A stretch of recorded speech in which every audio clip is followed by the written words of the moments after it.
Hey everyone, this is Alex Smith and welcome to knowledge the ambition. So यहाँ पर हम बात करेंगे about the Indian grey wolf. हाल ही में न्यूज़ में रही, और न्यूज़ में ही रही because of the this particular sanctuary जहाँ पर ये बिलोंग करती है। ठीक है, which named the Bankapur wolf sanctuary. Karnataka में ये पड़ती है। ठीक है, और रिसेंटली यहाँ पर देखा गया Indian grey wolf give birth to 8 pups in the Karnataka's first wolf sanctuary which is Bankapur wolf sanctuary. ठीक है, ये कर्नाटका की पहली वॉल्फ सेंचुरी है which is called the Bankapur wolf sanctuary. और यहाँ पर इंडियन ग्रे वॉल्फ ने जन्म दिया है 8 पप्स को। ठीक है, इसीलिए ये न्यूज़ में आ गया। ठीक है, इंडियन ग्रे वॉल्फ। तो इसी के बारे में कुछ डिटेल्स हम आगे जानेंगे। चलिए स्टार्ट करते हैं about the Indian grey wolf. Indian grey wolf जो है एक सब स्पीशीज़ है of the grey wolf that ranges from the south west Asia to Indian subcontinent. तो साउथ वेस्ट एशिया से इंडियन सब कॉन्टिनेंट के बीच में पाई जाती हैं। बिहेवियर्स की बात करें तो it travels in smaller packs and it is less vocal than other variants. They are the nocturnal and the hunt from dusk to down.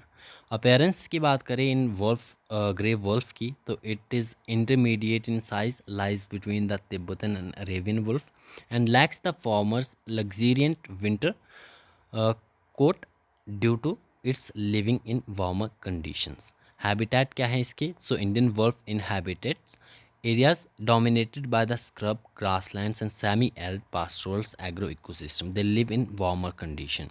सो ये सभी इम्पॉर्टेंट नहीं है, सिंपली आपको जो है वो पता होना चाहिए किस तरह की इनकी अपीयरेंस होती है। ठीक है, कौन कौन से एरियाज़ में पर्टिकुलरली ये पाए जाते हैं, like south west Asia to Indian सब कॉन्टिनेंट।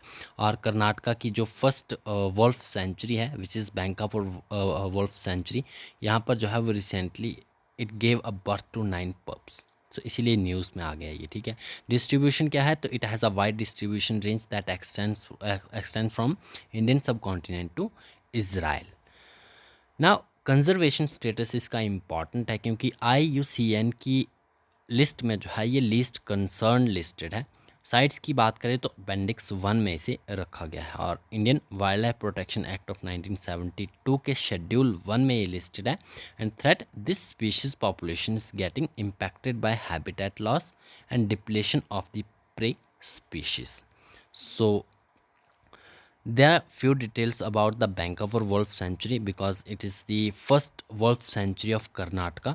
सो लोकेशन की बात करें तो ये कर्नाटका में लोकेटेड है, जैसा कि हम पहले भी जान चुके हैं। And it is now India second protected area dedicated exclusively to wolf after the Mahuadanr wild wolf sanctuary established in the erstwhile undivided Bihar in 1976। और आज की प्रेजेंट टाइम की बात करें तो ये झारखंड में लोकेटेड है। ठीक है, फर्स्ट थी वुल्फ सेंचुरी, और सेकंड वन आपकी जो है वो दिस वन जो कि कर्नाटका में है। ठीक है, टेरेन की बात करें तो it is made up of scrub forests, hill and natural caves. Fauna and flora, so this sanctuary is the home to many wildlife species including the wolves, leopards, peacock, blackbirds, foxes, hares and the porcupines. So that's all. Thanks for watching.